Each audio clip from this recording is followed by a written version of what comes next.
Salut à tous et bienvenue sur ma nouvelle chaîne YouTube der Pariser Canon. Donc c'est Ilian de PSG Fan TV pour ceux qui ne m'ont pas reconnu.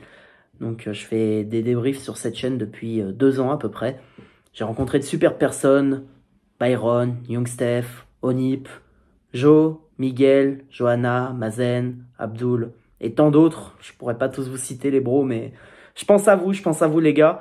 Si vous connaissez pas cette chaîne, je vous conseille vraiment d'aller vous abonner. C'est la chaîne du peuple de Paname. Donc on fait vraiment les petits débriefs d'après-match à chaud. Donc voilà, moi j'ai créé cette chaîne de mon côté d'Air Pariser Canon pour vous parler un peu d'autres sujets, pas seulement du PSG.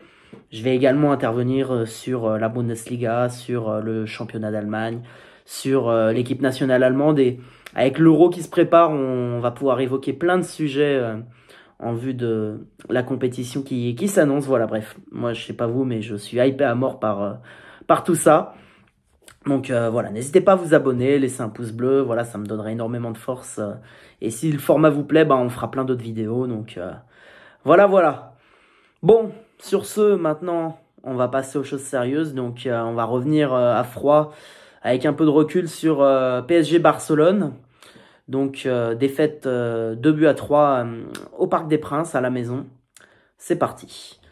Donc la composition d'équipe, déjà, Luis Enrique nous a reproduit son 4-3-3, mais cette fois avec un schéma un peu étrange et qui a laissé beaucoup de supporters sceptiques.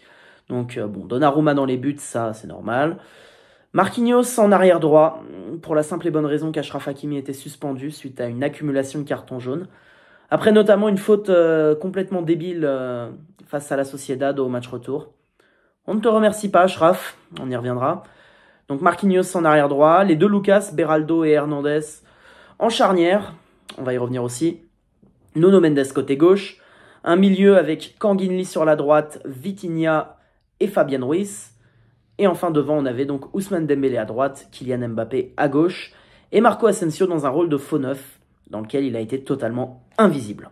Mais vraiment invisible, Casper le fantôme. Donc en fait on attaque très bien ce match au bout de 15 minutes. Dans les 15 premières minutes, on met de l'intensité, on met la pression, mais on n'est pas assez tranchant. Je m'étais dit en voyant le match, bon ça va bien se passer, etc. On avait fait des tifos magnifiques, les ultras, vous avez d'être ça. Moi qui suis un grand fan de Star Wars, je ne peux que vous big up pour ces tifos incroyables avec Maître Yoda, Dark Vador. Franchement, je suis impressionné, j'en ai encore des frissons quand j'y pense. Malheureusement, le résultat n'a pas été à la hauteur de ce qu'on espérait avec ces tifos notamment. Mais bon, on attaque donc du coup très bien ce match, comme j'ai dit, sauf qu'à partir de la 15e minute, on commence à relâcher un peu la pression et on commence à subir face au temps fort barcelonais. Et ce qui devait arriver finit par arriver. À la 37e, on se prend un contre. Gianluigi Donnarumma fait une sortie mais qui est ratée. Pour moi, c'est une sortie ratée. Je dirais ce que vous en pensez, mais pour moi, c'est une sortie ratée.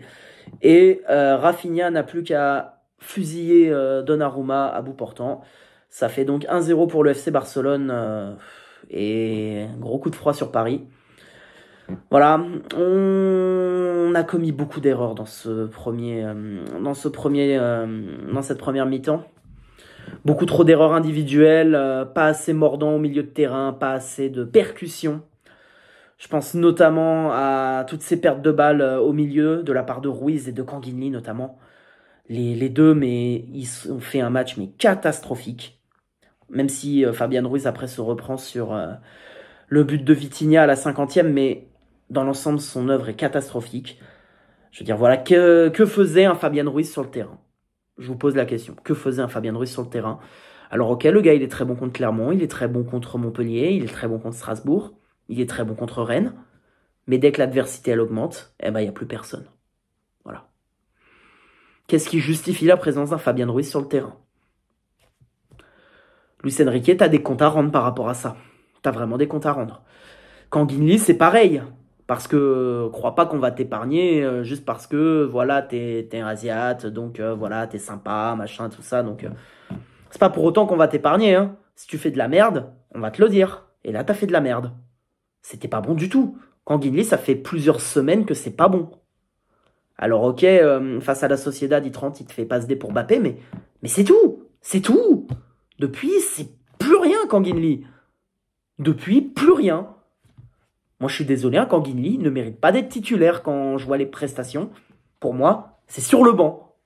C'est sur le banc. Et mardi prochain, pour moi, Kangin Lee, c'est sur le banc. Et Fabien Ruiz, c'est pareil. Sur le banc également. Dans les autres erreurs individuelles, on a pu voir Lucas Beraldo. Alors, j'ai beaucoup tiré sur lui après, dans le débrief que j'ai fait avec Mazen sur PSG Fan TV. J'étais vraiment très, très en colère. Alors, certains vont dire, oui, mais il est jeune, mais faut le soutenir, etc. Non, non. Les gars, c'est pas une question d'âge, hein, comme dirait Kiki Mbappé. Tiens, toi aussi, on va revenir sur toi, Chacal. Mais voilà, moi, tu me parles pas d'âge, mais on va y revenir, on va y revenir. Mais là, Beraldo, je suis désolé, la prestation, elle est cataclysmique. Comment tu peux faire autant d'erreurs à ce niveau-là? À ce niveau-là de la compétition. On n'est pas dans un championnat de quartier à Sao Paulo, là. On n'est pas dans la compète des favelas à Rio, je sais pas où au Brésil, là. On est sur un match de Ligue des Champions. On est sur un quart de finale aller. Tu peux pas faire autant d'erreurs techniques et individuelles. À ce niveau-là, c'est inacceptable. Je suis désolé, mais Beraldo, c'est pas acceptable. C'est pas sérieux. J'essaie de pas trop m'énerver, mais je sais pas, pour moi, même Kehrer, il avait pas fait autant de dingueries à l'époque. Même Kehrer, tu le mettais à la place de Beraldo ce soir, je pense que il aurait été plus serein. Il aurait été plus serein qu'un Beraldo. Beaucoup trop naïf, pas assez combatif. Moi, je comprends pas pourquoi Danilo Pereira n'est pas rentré en cours de match.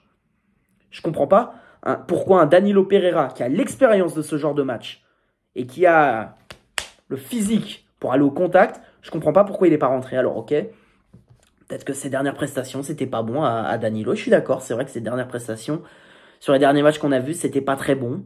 Mais sur un match comme ça, un Danilo Pereira, il t'aurait fait énormément de bien. Je le maintiens. On en parlait d'ailleurs avec les autres membres de la PSG Fan TV et avec d'autres potes. Mais un joueur que je déteste absolument, mais qui nous aurait fait du bien, ça aurait été Paredes. Pour revenir un petit peu sur le milieu de terrain, un Paredes, il t'aurait fait du bien. En quoi il t'aurait fait du bien? Avec toute la méchanceté et tout le vice qu'il est capable d'apporter, ça n'aurait pu que nous apporter du positif sur ce match. Et un mec comme Paredes, il aurait été beaucoup plus tranchant, par exemple, qu'un Fabian Ruiz. Ou même qu'un Kangin Lee. Il aurait été beaucoup plus tranchant, parce que c'est le genre de joueur qui serait allé un petit peu bousculer, faire des fautes utiles, qui serait allé faire sortir les joueurs de leur match. On aurait eu besoin d'un mec comme Paredes. Le mec qu'on a dans l'effectif, c'est Ugarte. Je comprends même pas pourquoi il est pas rentré. Il est même pas rentré, ça je comprends pas. Là pareil, Luis Enrique, tu nous dois des explications. Pareil, ok, à l'entraînement, il est peut-être pas bon. Sur les derniers matchs, il était peut-être pas bon, etc. Mais je suis désolé. Dans le profil et dans ce qu'on avait besoin face au FC Barcelone, tu faisais rentrer en Ugarte, il pouvait te changer. Je te dis pas que s'il est sur le terrain, on gagne le match. Mais je te dis qu'il aurait pu te changer la physionomie du match. Il aurait pu t'apporter un plus sur le match. Bref, le coaching de Enrique, de toute façon, sur ce match n'est pas bon dans l'ensemble. Que ce soit sa compo de départ qui est assez mauvaise, et les changements qu'il fait, il y a eu quelques bons changements. Il y a eu le fait de faire sortir Asensio qui était totalement fantomatique pour faire rentrer Barcola, réorganiser un petit peu ton équipe. Ça, c'était une bonne idée. D'ailleurs, ça paye. Quelques instants après, t'as l'égalisation de Dembélé. Et ensuite, t'as le but de Vitinha. Et je me suis dit, ça y est, on s'est remis à l'endroit. C'est bon, c'était l'accident à la première mi-temps. Mais en fait, non. En fait, non. 15 minutes après le début de la seconde mi-temps, rebelote. On refait n'importe quoi. Des pertes de balles de partout. Fabian Ruiz reste sur le terrain. Kangin Lee reste sur le terrain. Il n'y a que Vitinha qui a tenu la baraque dans le milieu. Hein. Le reste, à chier. Vraiment à chier. Et Beraldo est resté sur le terrain aussi. Alors qu'il a continué à prendre le bouillon. Je comprends pas, moi, quand t'es coach, comment tu peux ne pas voir ça? Quand tu vois que ton gars, il prend le bouillon, sors-le. Franchement, c'est la meilleure chose que tu puisses faire. Sors-le. Donc voilà, d'une certaine manière, j'ai vraiment pas aimé le coaching d'Enrique. Alors il te fait rentrer Gonzalo Ramos à 5 minutes de la fin. À quoi ça sert? Alors oui, Gonzalo, il a apporté sur les 5 dernières minutes, mais c'est trop tard. C'est trop tard. Il fallait rentrer beaucoup plus tôt pour que ça change la physionomie du match. Je suis même sûr qu'un Mbappé aurait dû sortir.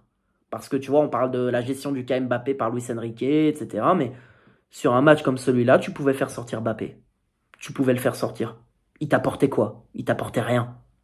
Il y a l'action à la fin où, au lieu de la donner à Barcola, il fait le crevard là. Mais surtout son match, il a été catastrophique, invisible. Soi-disant, vous savez, je ne vais pas me cacher, etc. Ou encore quand il répond de manière arrogante à un journaliste en disant « Quand tu vois mes prestations, est-ce que tu as l'impression de voir un gars perturbé ?» Bah là, la réponse, elle est oui. Elle est oui. Je vois un gars perturbé, je vois un gars nonchalant, je vois un gars en fait qui s'en bat les couilles. Donc peut-être que tu as déjà la tête à Madrid. Va savoir. Je m'en fiche que tu ailles à Madrid. Je m'en fiche que tu restes ou que tu partes. Moi, ça va pas changer mon amour pour le PSG. Hein. Tu sais, on est pro-PSG ici. On n'est pas pro-Bappé, on n'est pas anti-Bappé. Donc, que tu partes ou que tu restes, moi, ça va pas changer ma life. Maintenant, fais les choses dignement. Il te reste une saison à finir avec nous. Finis dignement. Si tu veux partir en légende du club, va jusqu'au bout de ton idée. Va vraiment jusqu'au bout de ton idée.